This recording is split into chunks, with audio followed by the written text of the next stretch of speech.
I got hit by lightning when I was on a landline one time. Hey man, you were telling me that story the other day about your hearing not being so good in one ear. What happened when you got hit by lightning? It's a stupid question to ask. But what the fuck happened to you? What did that feel like? Well, I'll tell you, I was living in my house in Morristown, Tennessee, outside of Knoxville. I was running Smoky Mountain Wrestling, and I was on the phone when a thunderstorm came up one day, and I was talking to the widow of the late Whitey Caldwell, the all-time top babyface of East Tennessee wrestling, getting her to come to the Night of the Legends show to accept an award and everything.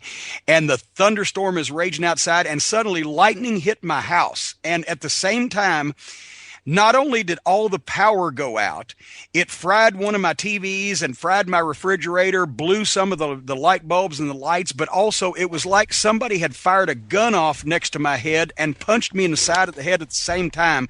And I went over on the couch and the phone flew up.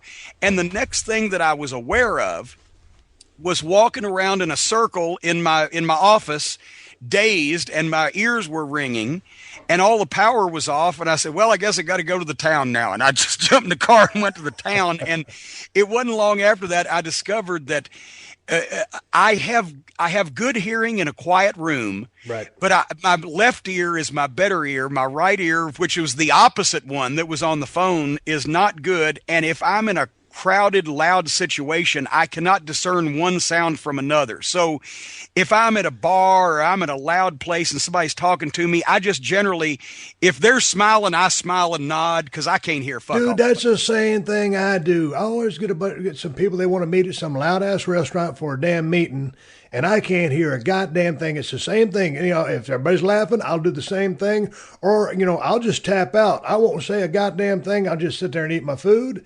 And, say, hey, man, I told you guys, I said, I can't hear a motherfucking thing. If you want to meet somewhere quiet, I'll fucking chip in this thing. But I can't hear, so I got to be in a quiet place if you want to talk business. Yeah, and it's funny, Bobby Fulton of the Fantastics. One time we were having a match, I guess it was for an Atlanta TV taping, WCW taping, and some way or another, he and Bobby Eaton got screwed up on a spot coming off the turnbuckles, and Bobby Eaton landed on Bobby Fulton's head, that is, and come back in the locker room, and Bobby Fulton went up and thanked Bobby Eaton, said thank you, and Bobby said, for what? He said, well, really, he said, I haven't been able to hear out of that ear in the past couple of years, and some bitch, when you landed on my head, my hearing popped back in. Was he shooting? He was shooting.